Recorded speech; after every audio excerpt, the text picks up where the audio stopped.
قبل ما نبدأ أنا أحب أشكر دكتورة ماجدة على دعمها لفكرة المشاركة الطلابية لأول مرة في المؤتمر السنة دي، وأحب أوجه استفسار لنهى.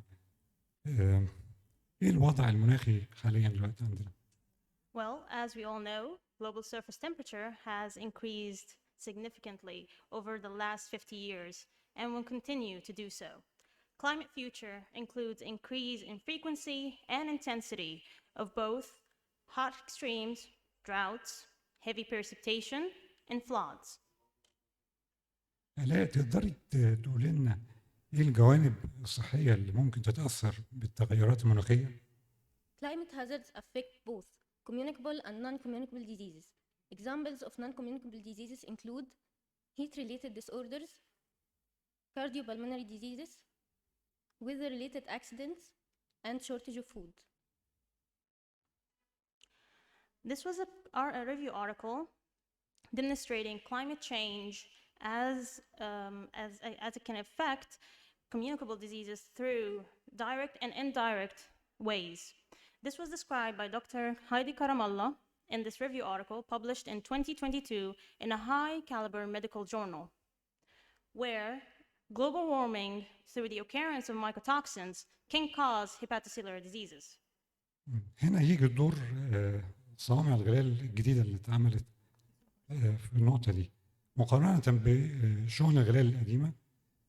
فيها نظام تحكم في درجة الحرارة، في درجة الرطوبة. الغلال مش معرضة للجو، فبالتالي بنقلل فانجل جروث فيها ونقلل المايكوتوكسين برودكشن. ده غير ان احنا بنقلل الفائد اللي بيحصل من استهلاك القوارض والطيور دي.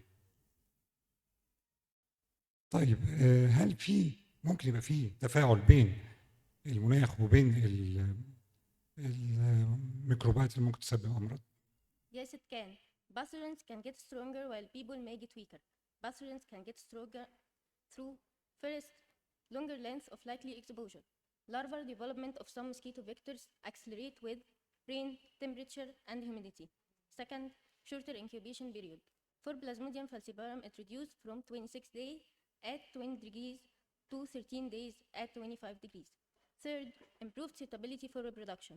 Sunshine hours and temperature favor multiplication of Vibrio cholerae in aquatic environment.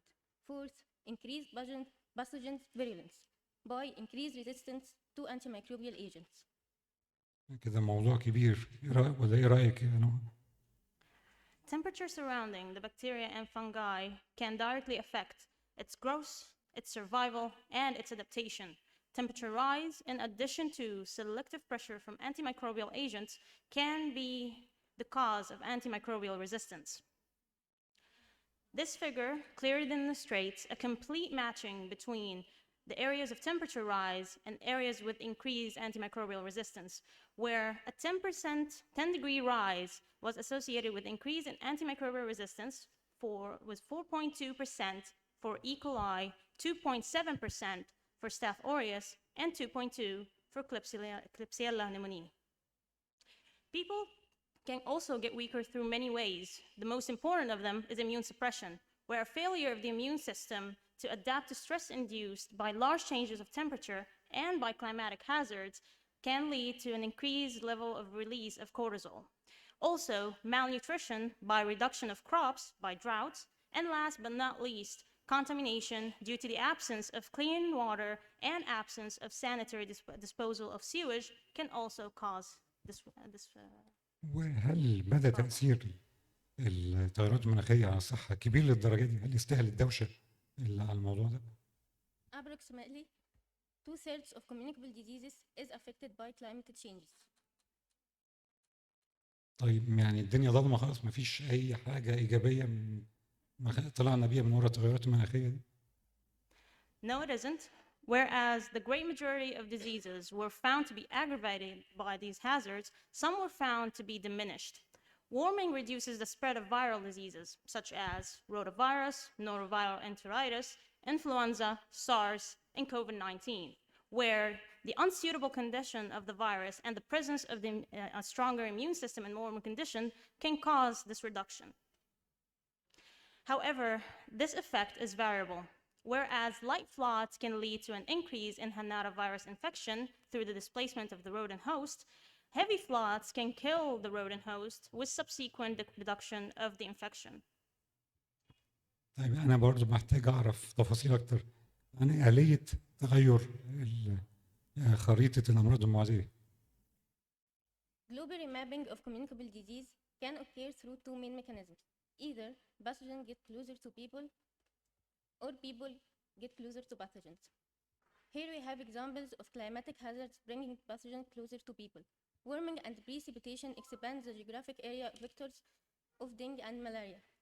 Heavy precipitation reduces coastal water salinity, which provide fertile conditions for vibrio cholerae. Also, climatic hazard bringing people closer to pathogens. Migration to wild area brings people closer to vectors and pathogens, leading to numerous disease outbreaks such as malaria. Migration could be due to droughts, leading to lack of cultivable land, or rise of sea level caused by heavy precipitation and thawing ice. Global remapping of climatic hazards can cause increase of communicable diseases through three scenarios. Existing pathogens, such as schistosomiasis in Brazil due to extreme precipitation, or re-emerging pathogens, such as cholera outbreaks in Yemen due to heavy rainfall and elevated temperature, and last but not least, emerging of a novel pathogen due to migration to areas of wildlife caused by droughts was the main culprit behind the last pandemic of COVID-19. Now wait a minute, Europe isn't far from the scoop. There are recurring summer outbreaks of West Nile virus in Southeast Europe. Aedes aegypti, previously present in Europe until mid-20th century, re-established in Madeira Island in 2005, inducing dengue fever outbreaks 2012. Epidemics of dengue have been reported in Italy, France, and Croatia. An unprecedented number of Vibrio infections have been observed in Sweden and Finland during summer 2014. Greece was declared malaria-free in 1974 after a long anti-malaria fight.